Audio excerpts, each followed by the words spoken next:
மலைகள், பள்ளத்தாக்குகள். எனக்கு அன்பான பிள்ளைகளே, எனக்கு பின்னாடி இந்த அழகான இந்த பள்ளத்தாக்குகளையும் மலைகளையும் பார்க்குறீங்களா? பள்ளத்தாக்குகள் எதை குறிக்கிறது? குழியினாலே ஒரு ஆழமான அனுபவம். ஆனா மலைன்றது ஒரு உயரமான அனுபவம். ஆண்டவர் சொல்றாரு இஸ்ரவேல் ஜனங்களுக்கு, நான் ரெண்டையும் தருவேன். நம்ம லைஃப்ல அப்ஸும் இருக்கணும், டவுன்ஸ் இருக்கணும். அப்பே இருக்கக்கூடாது. நம்ம வாழ்க்கையில மேல கீழே, பள்ளம் மலை ரெண்டுமே ஆண்டவர் வச்சிருக்கிறார். நம்முடைய வாழ்க்கையில தாழ்வுகளும் இருக்கும், உயர்வுகளும் இருக்கும்.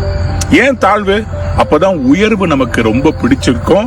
உயர்வினுடைய கனம், மகிமை, importance we will know. So God is promising the Israelites, அவங்க எகிப்துல பல வருடங்களாக 400 வருடங்களா அடிமைத்தனத்துல இருந்த அவங்களுக்கு ஆண்டவர் வாக்குத்தத்தம் பண்ணி சொல்றாரு, I am going to give you a land filled with mountains and valleys.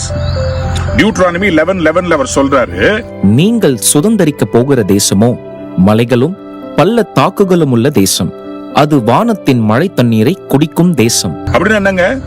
உலகத்திலிருந்து ரிசோர்ஸ் வரப்போறது இல்ல, மேல இருந்து மழையை அனுப்பி ஆசீர்வாதமா வைக்க போறாரா.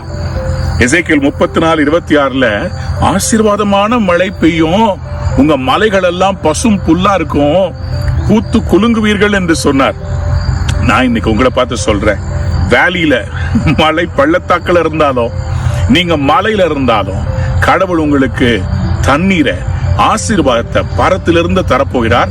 நீங்கள் ஆசீர்வாதமா இருக்க போறீங்க. இந்த நாள் உங்கள் வாழ்க்கையில எங்க இருந்தாலும் கர்த்தர் உங்களை வளமாக்க போகிறார்.